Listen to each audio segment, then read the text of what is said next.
Marcus Wellington III had everything money could buy, but respect was something his father's fortune couldn't purchase. At 17, he stood in front of the massive golden gates of Buckingham Palace, his designer shoes tapping impatiently against the ancient cobblestones. His blonde hair was perfectly styled, his clothes cost more than most people's cars, and his attitude was as polished as his expensive watch. "Move aside. Tin soldiers," Marcus called out to the two royal guards standing motionless at their posts. Their red uniforms were immaculate, their tall black hats perfectly straight, and their faces showed no emotion whatsoever. They held their rifles with military precision, eyes staring straight ahead as if Marcus didn't exist. This was exactly what Marcus had come for. He'd seen videos online of tourists trying to make the guards laugh or react, but those were just ordinary people. He was Marcus Wellington III, son of tech billionaire Richard Wellington. His father owned half of Silicon Valley, and Marcus believed this made him special enough to break anyone's composure. "I said move," Marcus repeated, stepping closer to the guard on the left. The young man's face remained stone cold, not even a twitch of acknowledgement. Marcus pulled out his phone and started recording. "This is going to be epic," he muttered to himself, already imagining the millions of views his video would get. The guard's name was James Mitchell, though Marcus would never bother to learn it. James had served 3 tours in Afghanistan before joining the Royal Guard. He'd seen real danger, real fear, and real courage. Standing perfectly still while some rich kid tried to provoke him was almost laughably easy compared to dodging bullets in Kandahar. Marcus circled the guards like a predator studying prey. He made funny faces, told jokes, and even started doing a ridiculous dance. The small crowd of tourists gathering nearby began to feel uncomfortable. Some started recording too, but not because they found it entertaining. They sensed something wrong in Marcus's behavior, something that crossed the line from harmless fun into disrespect. "Come on, robot man," Marcus taunted, getting within inches of James's face. "I know you can hear me. I know you want to laugh. My dad could buy this entire palace if he wanted to. You're just a costume-wearing nobody." James's jaw tightened almost imperceptibly, but his training held firm.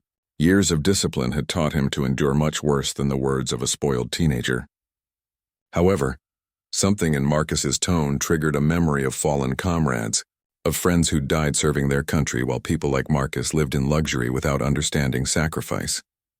The crowd grew larger, and Marcus loved the attention.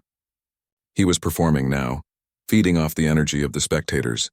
Some were taking pictures, others were whispering among themselves, and a few looked genuinely concerned about how far this might go. Marcus reached into his backpack and pulled out a water bottle. "Maybe you're thirsty from standing around all day doing nothing," he said with a cruel smile. Before anyone could react, he squeezed the bottle, sending a stream of water directly at James's face. The water hit James's cheek and dripped down his uniform. For a split second, something flickered in his eyes. It wasn't anger exactly, but rather the look of a professional soldier reassessing a situation. The crowd gasped collectively and several people started backing away. Marcus laughed triumphantly. "Finally got a reaction? Wait until my followers see this." He was so busy celebrating his perceived victory that he didn't notice the subtle shift in the atmosphere around him. What Marcus didn't understand was that he had just crossed a line that separated harmless pranks from assault on a serving member of Her Majesty's forces. In his privileged world, actions rarely had serious consequences. Money always solved problems, lawyers always fixed mistakes, and his father's influence always opened doors. But standing in front of Buckingham Palace, surrounded by centuries of tradition and protocol, Marcus had entered a realm where his family's wealth meant nothing.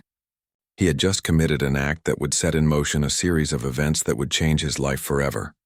The second guard, Thomas Brown, moved his eyes just slightly to look at his partner. It was a movement so small that most people would miss it, but James caught it immediately. They'd served together for 2 years and could communicate without words. Thomas had seen everything and was ready to act if needed. Marcus was still recording, still laughing, still completely unaware that his world was about to turn upside down. He thought he was creating content for social media, but what he was actually doing was documenting evidence of his own crime. The tourists continued watching, most of them feeling increasingly uncomfortable with what they were witnessing. An elderly British woman shook her head in disgust and walked away. A family with young children quickly moved their kids to a different area. But Marcus was oblivious to it all, drunk on his own perceived power and the attention he was receiving. James Mitchell had experienced many challenges in his military career, but dealing with Marcus Wellington was testing his patience in ways combat never had. The water was still dripping from his face, staining his pristine red uniform, but he remained perfectly still. His training demanded it, and his pride as a royal guard wouldn't let some spoiled teenager break his composure. Marcus was getting bolder by the minute. He'd successfully thrown water at a royal guard and gotten away with it, or so he thought. The crowd was watching, his phone was recording, and he felt invincible. This was exactly the kind of viral content that would make him internet famous. That was just the warm-up, Marcus announced to his growing audience. He reached into his backpack again, this time pulling out a small bag of flour. "Let's see how you handle this, statue boy," the tourists began murmuring among themselves. What had started as mild curiosity was turning into genuine concern. Several people started looking around for security or police, sensing that this situation was escalating beyond harmless pranks. Marcus held up the flour dramatically. "My dad always said if you want results, you have to push harder. So let's push harder." He opened the bag and prepared to throw it at James. That's when things changed completely. A sharp whistle pierced the air, followed by the sound of heavy boots marching in perfect unison. Marcus turned around to see 6 additional royal guards approaching, led by a sergeant whose face looked like it was carved from granite. Behind them walked a tall man in a dark suit who carried himself with unmistakable authority. "Oh, great. More costumes," Marcus said, but his voice had lost some of its confidence. Something about the way these men moved was different from the tourists and casual observers he was used to dealing with. The sergeant stopped directly in front of Marcus. His name was William Hayes, and he'd been protecting members of the royal family for 15 years.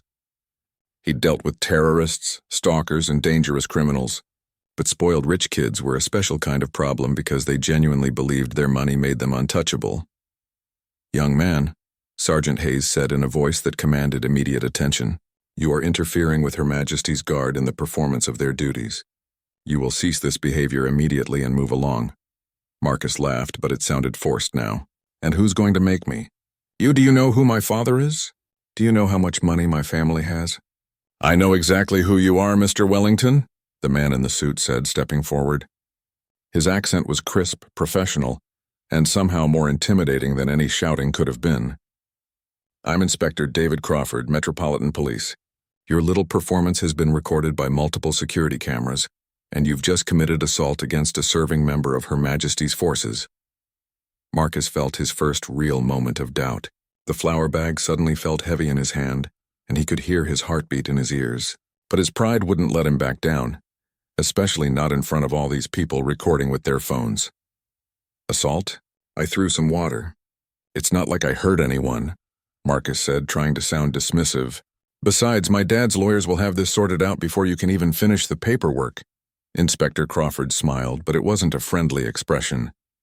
"Mr. Wellington, let me explain something about British law. When you threw water at Guardsman Mitchell, you committed common assault. When you threatened to throw flour, you committed threats of further assault. And since this occurred against a member of Her Majesty's forces while they were on duty, this becomes a matter of national security." The blood drained from Marcus's face. National security? That sounded much more serious than he'd expected. He looked around at the crowd, hoping to see supportive faces, but instead found expressions of disapproval and disgust. Even the other teenagers in the crowd were shaking their heads at his behavior. James Mitchell remained perfectly still, but something had changed in his posture. He was no longer just enduring an annoying prank. He was now a victim of assault, and his brothers in arms had come to support him. The bond between soldiers was something Marcus would never understand. Forged in training, strengthened in service, and unbreakable in moments like this. "Look, this is all just a misunderstanding," Marcus said, his voice cracking slightly. He could feel his carefully constructed confidence crumbling. "I was just having fun, making content for my social media. Nobody got hurt." Sergeant Hayes stepped closer. "Guardsman Mitchell has been serving his country since he was 18 years old. He's risked his life in Afghanistan, protecting people like you who sleep safely in their beds at night. He stands here in all weather, protecting symbols of our nation's heritage. And you think disrespecting him is fun? Marcus tried to back away but found himself surrounded. The royal guards had positioned themselves in a loose circle, not threatening but making it clear that running wasn't an option. The tourists were now actively recording everything, and Marcus realized that his viral video wasn't going to show him as the hero of the story. Inspector Crawford pulled out a radio. "Control, this is Crawford. I need a unit at the main gate of Buckingham Palace. We have a suspect in custody for assault on Her Majesty's forces." Wait, Marcus said quickly. "You can't arrest me. I'm an American citizen. I have rights. My father will have the embassy involved before you can blink." "Mr. Wellington," Inspector Crawford said patiently, "you have committed crimes on British soil against British citizens. Your nationality doesn't grant you immunity from our laws, and your father's money, while impressive, doesn't extend to overruling the British justice system." For the first time in his life, Marcus Wellington III realized that there were consequences he couldn't buy his way out of. The flour bag slipped from his trembling hands and hit the ground, sending up a small cloud of white dust. The sound it made seemed impossibly loud in the sudden silence. The sound of police sirens grew louder as 2 patrol cars approached Buckingham Palace. Marcus Wellington stood frozen, watching his perfect world crumble around him. The flour from his dropped bag had scattered across his expensive shoes, and for the first time in his 17 years, he felt genuinely afraid. Inspector Crawford spoke quietly into his radio while keeping his eyes fixed on Marcus. The crowd of tourists had grown even larger, with people pulling out phones and cameras to capture what was clearly becoming a significant incident. Marcus could hear whispered comments in multiple languages, none of them sympathetic to his situation. "This can't be happening," Marcus muttered to himself. "This isn't how it was supposed to go." Sergeant Hayes overheard and stepped closer. "What exactly did you think would happen, son? Did you believe you could assault a member of Her Majesty's Guard and just walk away laughing?" Marcus looked desperately at the tourists, hoping someone would speak up for him. But their faces showed only disappointment and disgust. A middle-aged American woman was shaking her head sadly, as if embarrassed to share the same nationality as Marcus. The police officers emerged from their vehicles with professional efficiency. They wore the distinctive uniforms of the Metropolitan Police, and their serious expressions made it clear they understood the gravity of the situation. These weren't ordinary patrol officers, Marcus realized. They were specially trained to handle incidents near royal residences. "Inspector Crawford," the lead officer said as he approached. "Constable Morrison reporting. We understand there's been an assault on the Royal Guard." "That's correct, Constable. Mr. Wellington here threw water at Guardsman Mitchell and was preparing to throw flour when we intervened." Multiple witnesses, multiple cameras, clear evidence of assault.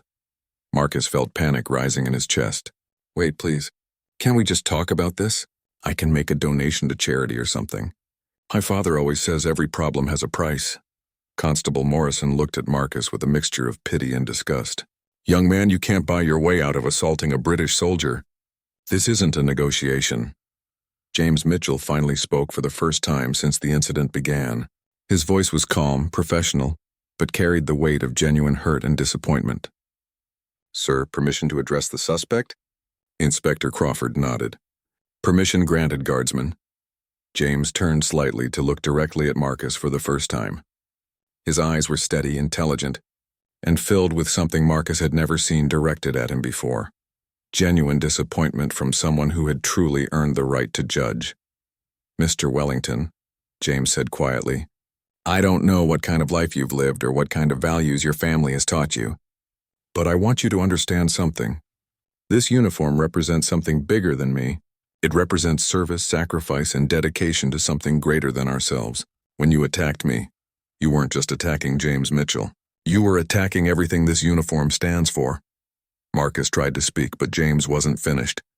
"I've served 3 tours in Afghanistan. I've watched good men die protecting the freedom that allows spoiled kids like you to live in luxury. I've missed birthdays, Christmas mornings, and family gatherings to serve my country, and I do it proudly without complaint because it's bigger than me." The crowd had gone completely silent. Even the tourists who didn't speak English could understand the gravity of James's words from his tone and bearing. "When I put on this uniform every day, I know that I'm representing something important. When you threw that water at me, you weren't just disrespecting me personally. You were disrespecting every soldier who's ever served, every family who's ever lost someone in service, and every citizen who depends on people like us to keep them safe. Marcus felt something he'd never experienced before. Genuine shame. It started as a small knot in his stomach and spread through his entire body. For the first time, he was seeing himself through someone else's eyes, and he didn't like what he saw. I didn't think about it that way, Marcus said weakly. No, James replied. You didn't think at all. You saw someone you thought you could use for your own entertainment. And you never considered that I'm a real person with real feelings, real experiences, and real worth. Constable Morrison stepped forward with handcuffs. Marcus Wellington, you're under arrest for assault. You have the right to remain silent, but anything you do say may be given in evidence. As the cold metal clicked around his wrists, Marcus felt the full weight of his actions settling on his shoulders. The crowd continued recording, and he realized that his video would indeed go viral, but not as the triumphant content he'd imagined. Instead, it would show the world exactly what kind of person he really was. His phone, still recording in his back pocket, had captured every word of his arrest. The audio would be crystal clear. His arrogance, his disrespect, and his complete lack of understanding about the consequences of his actions. As the police led him toward their vehicle, Marcus caught sight of his reflection in the car window. He looked exactly like what he was, a spoiled, privileged teenager who had finally met a situation his father's money couldn't fix. The royal guards remained at their posts, professional and dignified as always. James Mitchell had returned to his position, standing tall despite the water stains on his uniform. His composure was perfect, his bearing proud, and his commitment to duty unshaken by the incident. Marcus realized too late that he had just learned the difference between having money and having character. The police station felt like another world to Marcus Wellington. Gone were the marble floors and crystal chandeliers of his father's mansions.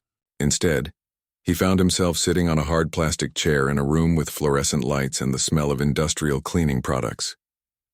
The handcuffs had been removed, but the weight of his situation felt heavier than ever. Constable Morrison sat across from him at a metal table, filling out paperwork with methodical precision. Every question was straightforward, every procedure explained clearly, but Marcus felt increasingly lost with each passing minute. Full name? Morrison asked without looking up. Marcus Wellington III, he replied, his voice barely above a whisper. Age? 17. Address? Marcus rattled off his father's London address, one of 7 homes the Wellington family owned around the world. Even saying it aloud felt strange now, like bragging about something that suddenly seemed meaningless. Since you're a minor, we'll need to contact your parents or guardian. Who would you like us to call? Marcus's stomach dropped. His father was in a board meeting in Tokyo. His mother was at a spa retreat in Switzerland with no phone contact for 3 days. The family lawyer was handling a merger in New York. For the first time in his life, Marcus realized how isolated he actually was despite all his family's wealth and connections. Can I call my father's assistant? Marcus asked weakly. Morrison looked up from his paperwork with raised eyebrows. Your father's assistant? Not your father directly? He's in meetings. He doesn't like to be disturbed during business hours. The constable studied Marcus for a long moment, and something in his expression softened slightly. How about your mother? She's at a retreat. No phones allowed. Marcus felt heat rising in his cheeks as he realized how pathetic this sounded. Any other family members in London? Aunts, uncles, grandparents? Marcus shook his head. The Wellington family was small and scattered, each member pursuing their own expensive hobbies and business ventures across different continents. They saw each other at Christmas and maybe 1 or 2 other occasions each year, but they weren't close in any meaningful way. Morrison set down his pen. Mr. Wellington, I need you to understand the seriousness of your situation. You've been charged with assault on a serving member of Her Majesty's forces. This isn't a minor offense. In Britain, we take attacks on our military personnel very seriously. But I just threw water, Marcus protested. It's not like I punched him or anything. Water, flour, spit, or anything else thrown at another person without their consent constitutes assault under British law. The fact that you did it to a royal guard while he was on duty makes it even more serious. You could be looking at 6 months in prison. The word prison hit Marcus like a physical blow. He'd never considered that possibility. In his world, problems were solved with money and lawyers, not jail cells and criminal records. "My father will fix this," Marcus said, but his voice lacked conviction. "He always fixes things." Morrison leaned back in his chair. "Son, I've been doing this job for 15 years. I've seen a lot of rich kids who thought their parents' money made them untouchable. Some of them learned better before it was too late. Others didn't." He pulled out a file folder and opened it. "Do you know what these are?" He showed Marcus several printed photographs. They were clear images from the security cameras around Buckingham Palace, showing Marcus throwing water at James Mitchell, threatening him with flour, and laughing throughout the entire incident. "These photos will be evidence in your trial, along with testimony from multiple witnesses, including several police officers and military personnel. Your own phone recording will also be evidence since it clearly shows your intent and attitude during the assault." Marcus stared at the photos in horror. In them, he looked exactly like what he was, a privileged bully tormenting someone who couldn't fight back. His expression was cruel, mocking, and completely without empathy. "I look terrible," he whispered. "You look like someone who thinks other people exist for your entertainment," Morrison said bluntly.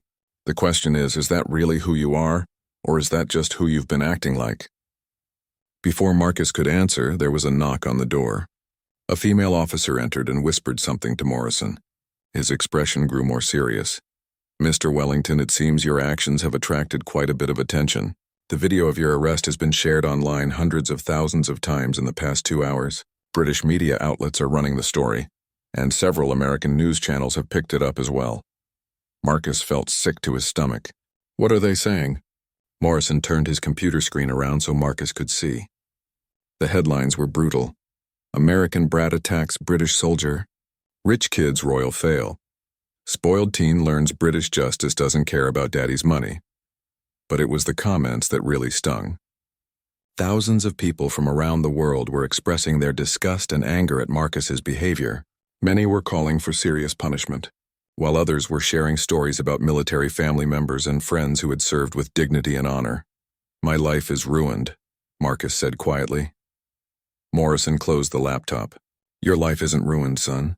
But your old life, the one where you could do whatever you wanted without consequences, that life is over. The question now is what kind of person you want to become." The door opened again, and this time Inspector Crawford entered. He looked tired but determined. "Mr. Wellington, we've been in contact with the American Embassy as required by international protocol. They've confirmed that you're on your own regarding legal representation until your father can be reached. They also want you to know that being an American citizen doesn't provide any special protections under British law." Marcus nodded numbly. Everything his father had ever taught him about power and influence seemed to be crumbling around him. "There is one piece of potentially good news," Crawford continued. "Guardsman Mitchell has been consulted about the charges, and he's expressed willingness to consider a restorative justice approach instead of pushing for maximum prosecution." "What does that mean?" Marcus asked hopefully. "It means he's willing to meet with you under proper supervision to discuss the impact of your actions and explore ways you might make amends. It's not a guarantee that charges will be dropped, but it's an opportunity for you to take responsibility and perhaps learn something from this experience." For the first time since his arrest, Marcus felt a flicker of hope, but more than that, he felt curiosity about James Mitchell. Who was this man who could stand perfectly still while being humiliated, and then offer mercy to someone who had treated him so badly? 3 days later, Marcus Wellington sat in a different room in the same police station, waiting nervously for a meeting he never could have imagined. His father had finally been reached in Tokyo and was flying back to London, but not to rescue his son. Richard Wellington had seen the viral videos and media coverage, and his phone call to Marcus had been brief and cold. "You've embarrassed our family and yourself. Figure out how to fix it." The door opened and James Mitchell entered, no longer wearing his distinctive red uniform. Instead, he wore simple civilian clothes, jeans, a sweater, and boots. Without the formal military bearing required at his post, he looked younger, more approachable, but no less impressive. Inspector Crawford accompanied him, along with a social worker named Sarah Chen who specialized in restorative justice cases. Marcus stood up awkwardly, unsure of the proper protocol. Should he apologize immediately? Wait to be spoken to? His usual confidence was completely gone, replaced by genuine nervousness about facing the man he had humiliated. "Please sit down, both of you," Sarah Chen said gently. "This isn't a formal legal proceeding. It's an opportunity for honest conversation." James took the seat across from Marcus and looked at him directly. Up close, Marcus could see details he'd missed during their confrontation. James had kind eyes despite everything that had happened. There was a small scar on his left cheek, probably from his military service. His hands were calloused from years of physical work and training.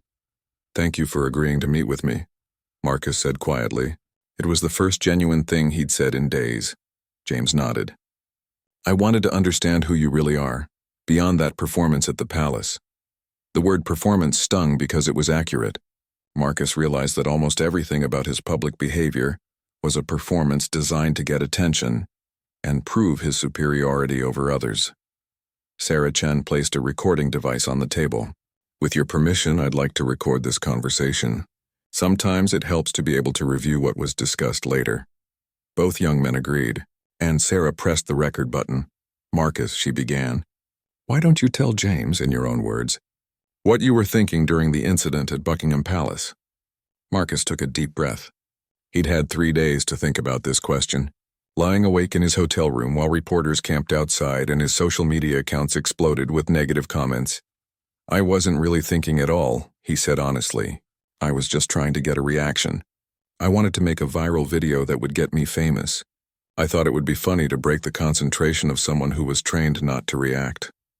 "Did you consider how James might feel about being used for your entertainment?" Sarah asked. Marcus looked at James, who was listening intently without showing judgment or anger. "No, I didn't. I didn't think of you as a real person with feelings. I thought of you as like a robot or a statue, something that existed for my amusement." Marcus's voice grew quieter as he spoke. "I've never said that out loud before, but that's the truth." "I dehumanized you completely." James leaned forward slightly. "Can you help me understand why? What in your life led you to see another person that way?" The question caught Marcus off guard. He'd expected anger or lectures, not genuine curiosity about his motivations. "I think." Marcus paused, struggling to find words for thoughts he'd never examined before. "I think I've been taught my whole life that money makes you more important than other people, that having wealth means you're superior. My father always says that people serve us because we pay them, so they're not really equal to us." James exchanged a glance with Sarah Chen.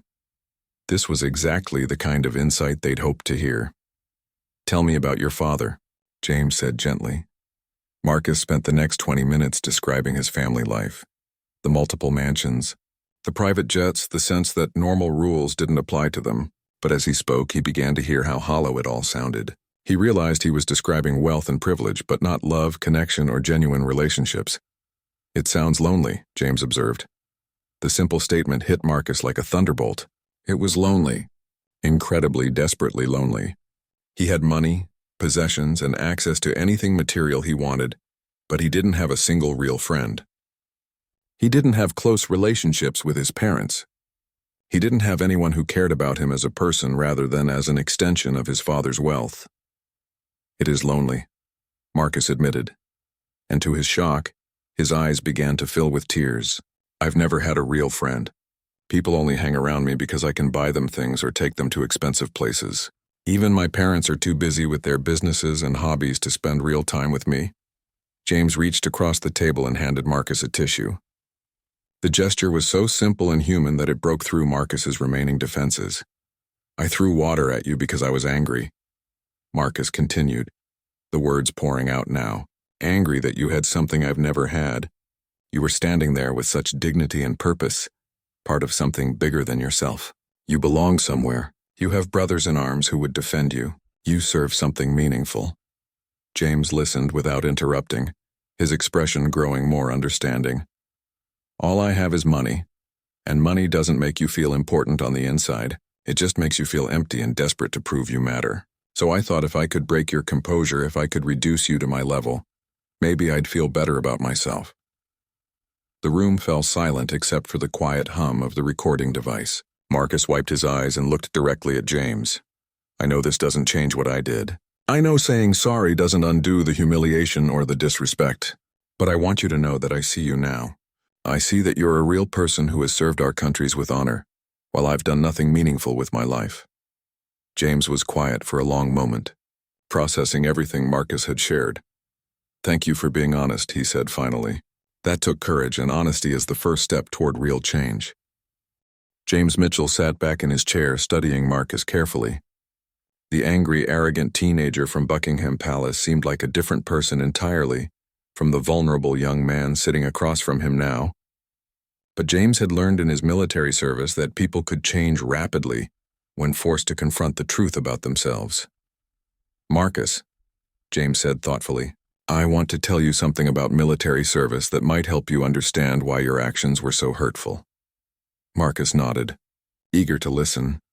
"When I joined the army at 18, I was a lot like you in some ways. Not wealthy, but arrogant. I thought I knew everything. I thought I was tougher and smarter than everyone else. The military broke me down completely before building me back up into someone who could serve something bigger than myself." James paused, remembering his early days in basic training. "The first thing they teach you is that you're not special. Your individual wants and needs come second to the mission and to your fellow soldiers. It's humbling, but it's also liberating. When you stop focusing on yourself all the time, you discover there's a whole world of meaning and purpose out there." Marcus leaned forward, genuinely interested. What was the hardest part? Learning that respect isn't something you're owed because of who you are or where you come from. Respect is something you earn through your actions, your character, and your service to others.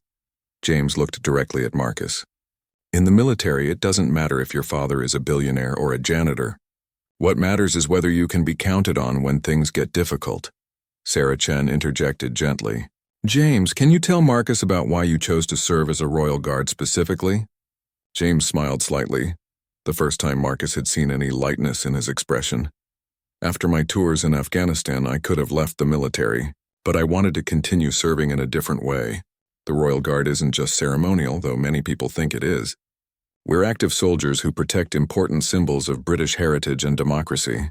When tourists see us standing there, they're seeing the physical representation of centuries of service and sacrifice." He gestured to himself in his civilian clothes. "When I put on that red uniform, I'm not just James Mitchell anymore. I'm carrying on a tradition that goes back hundreds of years. I'm representing every soldier who stood at that post before me, and I'm setting an example for those who will stand there after me." Marcus felt a pang of something he'd never experienced before. Respect for something greater than material. Wealth. "I've never been part of anything like that," Marcus said quietly. "I've never served anyone but myself." "That can change," James replied. "But only if you want it to." Inspector Crawford, who had been listening silently, spoke up. "Marcus, James has made a remarkable proposal regarding your case. Would you like to hear it?" Marcus nodded nervously. James leaned forward. "Instead of pursuing maximum criminal charges, I've suggested to the prosecutor that we try a different approach. I want you to complete 200 hours of community service, specifically working with military veterans and their families." Marcus blinked in surprise. "You want me to help veterans?" "I want you to learn from them," James corrected. "I want you to meet people who have sacrificed for others, who understand service and dignity and honor. I want you to see what real strength looks like." Sarah Chen pulled out a folder. "There's a veterans center in East London that works with homeless ex-servicemen, helps them find housing and jobs, provides counseling for PTSD. They've agreed to take you on as a volunteer if you're willing to commit to the full 200 hours. What would I be doing?" Marcus asked. James smiled. "Everything. Cleaning bathrooms, serving meals, listening to stories, helping with paperwork, whatever needs doing. The director there is a former sergeant major named Tom Bradley. He's agreed to supervise your service personally." "And if I complete the community service?" Marcus asked hopefully. "If you complete it successfully, and if Tom Bradley reports that you've genuinely learned something from the experience, then the charges will be reduced to a minor offense with no jail time," Inspector Crawford explained. "But Marcus, this isn't a way to avoid consequences. This is a way to earn redemption through service." Marcus felt something shifting inside him, a strange mixture of fear and excitement. The idea of working with homeless veterans seemed intimidating, but also somehow meaningful in a way nothing in his life had ever been. "There's one more condition," James added. "I want you to write a public apology. Not for the media or to save face with your father's business associates. A real apology that acknowledges what you did wrong and what you've learned. It will be posted online and shared widely." Marcus thought about this. His first instinct was to worry about how it would look to his wealthy friends and his father's social circle. But then he realized that most of those relationships were hollow anyway, based on money rather than genuine connection. "I'll do it," Marcus said firmly. "All of it. The community service, the apology, whatever else you think I should do." James studied him carefully. "This won't be easy, Marcus. Tom Bradley is tough and the work is hard. You'll be cleaning up after people, dealing with difficult situations, hearing stories that will challenge everything you think you know about success and failure." "I want to do it," Marcus repeated. "I want to learn what you learned. I want to be part of something bigger than myself." Sarah Chen made notes in her folder. "There's one final aspect to this arrangement. James has volunteered to check on your progress once a month. He'll visit the Veterans Center and speak with Tom Bradley about how you're doing." Marcus looked at James in amazement. "Why would you do that for me? After what I did to you?" James was quiet for a moment, choosing his words carefully. "Because I believe people can change. Because I've seen soldiers transform from selfish kids into men and women of character. And because someone once gave me a second chance when I needed it most." He stood up and extended his hand to Marcus. "But understand this. I'm not doing this to be nice or because I feel sorry for you. I'm doing this because I think you might have the potential to become someone worth respecting. Don't make me regret that faith." Marcus stood and shook James's hand firmly. For the first time in his life, he felt like he was making a promise that actually mattered. "I won't let you down," he said, and meant it completely. As they prepared to leave, James turned back to Marcus one final time. "One last thing. When you start at the Veterans Center tomorrow, leave your expensive clothes at home. Wear something simple and practical. And Marcus? Yes? Leave your attitude at home too. You're not there to be Marcus Wellington III, son of a billionaire. You're there to be Marcus, someone who's learning how to serve others.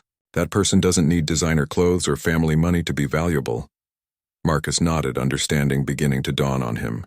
For the first time in his life, he was going to discover who he really was beneath all the wealth and privilege. The thought was terrifying and thrilling at the same time. 6 months later, Marcus Wellington stood outside the East London Veterans Center at 6 in the morning, just as he had every day for the past half-year. But the young man who arrived for work each day bore little resemblance to the arrogant teenager who had assaulted a royal guard at Buckingham Palace. His expensive designer clothes had been replaced with simple jeans and work boots. His perfectly styled hair was now practical and short. Most importantly, his entitled attitude had been replaced with something his former self would never have recognized: genuine humility and purpose. "Morning, Marcus," called out Bill Harrison, a former Royal Marine who had lost his left leg in Iraq and now helped run the center's job placement program. "Ready for another day?" "Always," Marcus replied with a smile that reached his eyes. "What's the plan today?" The transformation hadn't been easy. Tom Bradley, the former sergeant major who supervised Marcus's community service, had been exactly as tough as James Mitchell had promised. On Marcus's first day, Bradley had taken one look at the expensive watch on his wrist and the designer sneakers on his feet, and said simply, "You can either be rich boy playing dress-up, or you can be someone useful. Choose now." Marcus had chosen to be useful, though it had taken weeks to learn what that actually meant. He'd started by cleaning bathrooms and mopping floors, work he'd never imagined doing in his privileged life. But gradually, Tom Bradley had given him more responsibilities. He learned to serve meals in the cafeteria, to help veterans fill out job applications, and most importantly, to listen to their stories. Those stories had changed everything for Marcus. He'd met men and women who had served multiple tours in dangerous places, who had sacrificed their health and sometimes their limbs for their country, only to return home to struggle with homelessness, unemployment, and PTSD. They had given everything for something bigger than themselves, while Marcus had spent 17 years taking everything for granted. But he'd also learned that military service created bonds that wealth could never buy. He watched veterans help each other find jobs, share meals when money was tight, and provide emotional support during difficult times. They had something Marcus had never possessed: genuine brotherhood based on shared sacrifice and mutual respect. 3 months into his service, Marcus had experienced a breakthrough moment that he would remember for the rest of his life. An elderly veteran named Frank Morrison, who had served in Vietnam and been homeless for 2 years, had been struggling to reconnect with his adult daughter. Marcus had spent hours helping Frank practice phone conversations and write letters. When Frank finally succeeded in reaching his daughter and arranged to meet his grandchildren for the first time in years, he had grabbed Marcus in a fierce hug and said, "Thank you, son. You gave me back my family." In that moment, Marcus had understood what James Mitchell had tried to explain to him. True fulfillment came from serving others, not from being served by them. Now, as he walked into the center for what would be his final day of community service, Marcus reflected on everything that had changed. His relationship with his father had evolved, too. Richard Wellington had been shocked when his son requested to extend his community service beyond the court-mandated 200 hours. Even more surprising, Marcus had asked to defer his admission to an expensive private university so he could spend a gap year working with veterans. "I don't understand you anymore," his father had said, during one of their rare conversations. "This isn't the life I wanted for you." "Maybe that's the problem, Dad," Marcus had replied gently. "You wanted a life for me instead of letting me find my own life." James Mitchell had visited exactly as promised, once per month for 6 months. Each visit had shown him a different Marcus, one who was growing in compassion, humility, and genuine strength. The most recent visit, just 2 weeks earlier, had been particularly meaningful. "You've changed," James had observed as they sat in the center's small garden where veterans often gathered to talk.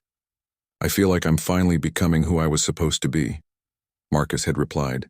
"All those years of wealth and privilege, I thought I was living life on expert mode. But really, I was playing on the easiest setting possible, and I still wasn't happy." James had smiled at the analogy. "And now?" "Now I wake up every day knowing that I'm going to help people. Not because I have to, but because I want to. Because it feels right in a way nothing ever felt right before." On this final day, Tom Bradley called Marcus into his office for their concluding evaluation. The gruff former sergeant major had become something of a father figure to Marcus, teaching him lessons about character that no expensive school had ever offered. "Sit down, son," Bradley said, but his tone was warmer than it had been 6 months earlier. "Time for your final assessment." Marcus sat no longer nervous about Bradley's judgment. He knew he had given everything to this experience. "When you first walked through that door, I thought you were just another rich kid trying to buy his way out of trouble," Bradley began. "I've seen plenty of them over the years. Most of them do their hours, learn nothing, and go back to their old lives." He leaned back in his chair and studied Marcus carefully. "But you're different. You didn't just serve your time here. You became part of this community. The veterans trust you, respect you, and more importantly, they've seen you earn that respect through your actions." Bradley pulled out a letter and handed it to Marcus. "This is my report to the court.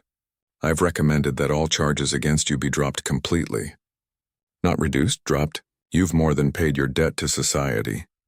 Marcus felt tears forming in his eyes, but they weren't tears of relief about avoiding legal consequences. They were tears of gratitude for the opportunity to discover who he really was beneath all the privilege and wealth. "Thank you, Tom, for everything." Bradley stood and extended his hand. "No, Marcus. Thank you. You've helped more people here than you realize. And you've shown me that people really can change if they want to badly enough." As Marcus prepared to leave the center for the last time as a court-mandated volunteer, several veterans gathered to say goodbye. But many of them knew this wasn't really goodbye. Marcus had already arranged to continue volunteering on weekends and had committed to helping establish a new job training program for homeless veterans. That evening, Marcus sat in his hotel room and opened his laptop. It was time to fulfill the final part of his agreement with James Mitchell, writing a public apology that would be shared widely online. He began typing, and the words came from a place of genuine understanding and hard-earned wisdom. 6 months ago, I did something that I will regret for the rest of my life. I assaulted a member of Her Majesty's Royal Guard while he was performing his duties at Buckingham Palace. I threw water at a man who was serving his country with dignity and honor, and I did it for no reason other than my own entertainment and ego. I was wrong. Completely, inexcusably wrong. Not just about that specific action, but about my entire approach to life up to that point. I had confused wealth with worth, privilege with superiority, and service to myself with success in life. I had never learned that true strength comes from serving others, that real character is built through sacrifice and commitment to something bigger than yourself. James Mitchell. The guardsman I attacked showed me mercy I didn't deserve and gave me an opportunity to learn lessons I desperately needed. Through community service at a veterans center, I've met people who embody everything I thought I was but never actually was: courage, dignity, strength, and honor. I'm sharing this not to rehabilitate my public image or to make my family's business interests look better. I'm sharing this because I want other young people who might be living the way I was living to know that there's a better path. Money can't buy character. Privilege can't purchase purpose. And true respect is earned through service, not inherited through wealth. I will spend the rest of my life trying to be worthy of the second chance I've been given, and trying to serve others the way James Mitchell and the veterans I've met have taught me to serve. To James Mitchell, thank you for seeing something in me that I couldn't see in myself. To the veterans who welcomed me into their community, thank you for showing me what real strength looks like. To anyone who has served their country in any capacity, thank you for your sacrifice. And I'm sorry it took me so long to understand what that sacrifice means. Marcus Wellington. As he finished typing, Marcus realized that this was the first time he had ever signed his name to something that truly mattered. He posted the letter online and watched as it began to be shared around the world. The response was overwhelmingly positive. People who had condemned him 6 months earlier were now praising his growth and transformation. But more importantly to Marcus, several young people reached out to say that his story had inspired them to volunteer with veterans organizations in their own communities. 3 days later, Marcus received a text message from James Mitchell. "Well done. Welcome to the ranks of people worth respecting." Marcus smiled and typed back, "Thank you for showing me the way." As he looked out his window at the London skyline, Marcus Wellington III felt something he had never experienced in his 17 years of privilege and wealth: genuine pride in the person he had become, and excitement about the person he was still becoming. He was